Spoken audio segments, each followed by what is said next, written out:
because it's who we are as human beings. You know, you look at humans in relation to apes and other animals, and when they get attacked by a saber-toothed tiger. I want to thank everyone for their patience as well. You've all come out in this heat for the day. The next character who's coming up, he didn't choose this. He's been put into the free speech battle. He's been prosecuted, taken to court over a joke. And it was a funny joke. And can I just say, certain people you meet and you love their character. From meeting him, he's such a good character. Let's get him up. Representing Scotland, Count Dankula.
Hello.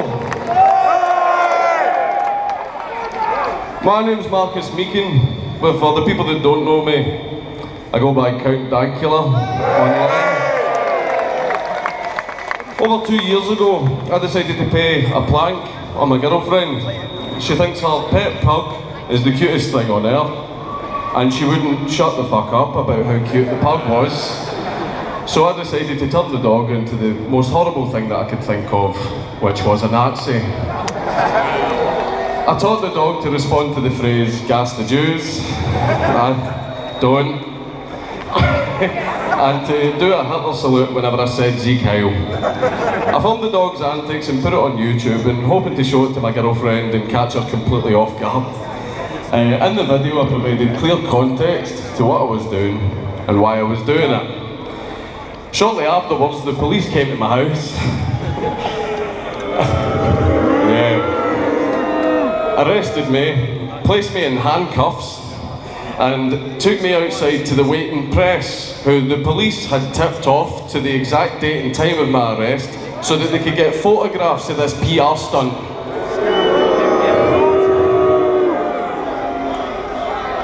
I was taken to jail, held overnight for court the next day. I was then released to await my trial.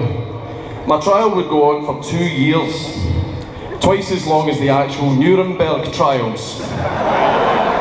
During these 2 years, I lost several jobs, I was defamed by the press, I've received threats of violence, and I've had to constantly put up with the press and members of the public lying about who I am and what I actually believe in. While at the same time throughout those 2 years, trying to comfort my girlfriend and mother, who were terrified that I was going to prison. And me and my family had to go through all of that for 2 years because I made a joke. Cheers fellas, thank you very much. For the entirety of my trial, the prosecution tried their hardest to find evidence of me being a Nazi, a racist, or a white supremacist, and in the end, they found absolutely nothing. No evidence whatsoever of me being a racist or a white supremacist was submitted by the prosecution, because absolutely none existed.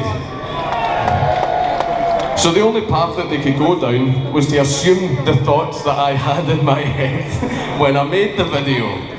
The courts decided what my thoughts were and presented their decision to the public as fact, when it's obviously completely untrue. I'm amazed that more people aren't concerned that the courts now have the ability to overrule the reality of what your thoughts are, replace it with their own interpretation, and then convict you over the interpretation that they gave you. Apparently a lot of people still haven't read 1984. I provided clear context in the video to what I was doing and why I was doing it. An explanation was given, but people didn't want to acknowledge the explanation. People instead wanted to act like the trumped-up high school English teacher examining a passage from a book trying to find the hidden message or meaning that the author was trying to get across, when there isn't one. There is no hidden message or meaning behind what I did.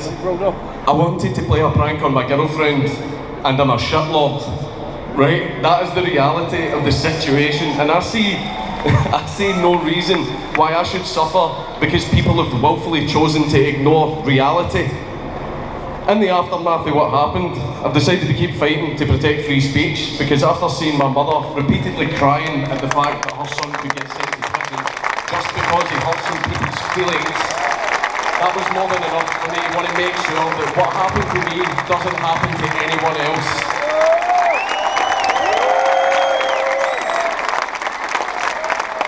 And because I want to protect free speech, I have been branded a racist, a Nazi and a white supremacist. And that I am part of the alt-right. To set the record straight, I reject any notion of superiority or inferiority based on race. I reject the idea of an ethno-state.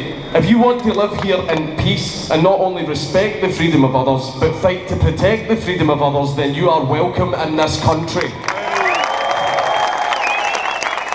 I reject Nazism and any other form of far-right ideology because I have a deep-seething hatred for anything that even has a hint of authoritarianism, and that goes for the far left too. These are the things that I've always believed, and if you actually watch my videos and look at the content I produce, you would know yourself that that's what I believe. But despite that, there are people online who still call me a racist and a white supremacist, and some of these individuals could waste hours and hours a day on Twitter saying these things to me, but they can't spare 5 minutes to do some basic research. And any famous comedians who dared voice their support for me, not over the joke itself, but over principle, they were attacked by their peers and told to drop their wrong think opinion. Their peers told them, get the fuck back in line. Because to these people, image matters more than principles. People seem to think that if someone wants to protect freedom of speech, it means that person is far right, or at the very least right wing. People have even branded this event as a far right event because of what they think of the speakers here. Well then, where are the left-wing free speech events? Where are the left-wing voices coming out in support of free speech? The reason these speakers are here today isn't because the right have claimed the principle of free speech, it's because the left have abandoned it. Freedom of speech is not a right-wing goal, and it's not a left-wing goal. It's a human goal, it is a human right that everyone deserves. It doesn't matter what race you are, it doesn't matter what religion you are, it doesn't matter where you are from. It is a right that we all must protect because it belongs to all of us. Free speech isn't owned by the right, it isn't owned by the left, it isn't owned by an organisation, and it certainly isn't owned by the fucking government. It's owned by us, the citizens of the United Kingdom. And to close, I've actually got a message for Antifa that are here today. And any other far left groups who are in favour of placing restrictions on what people can or can't say. I was actually one of you once. Many years ago, and back then one of the things that we took pride in was how anti-establishment we were, and one of the last things that we would ever have done is allowed for the government to have more power. My how things have changed. The reason that we would have never allowed the government to have control of something is because we all knew when it comes to the government, you give them control of one thing and it never ends there. They will keep going and going until they control as much as they possibly can, and that was one of the most important lessons that we learned and it influenced every decision that we made. And it really is sad to see that this new generation were never taught that lesson and have instead opted to saw off the branch that they're sitting on. Laws are accessible to every party that gets voted in. Any party that is in power can use these laws.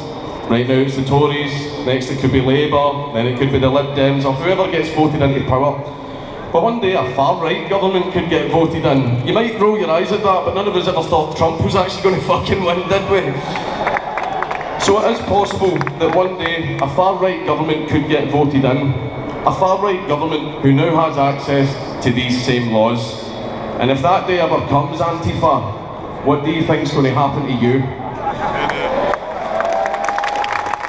You want my help then, and I'll give it to you. But what we need to do is work together to make sure that whoever gets voted in has no access to any laws that restrict our human rights. We need to work together to protect our freedom. Abba Gebra.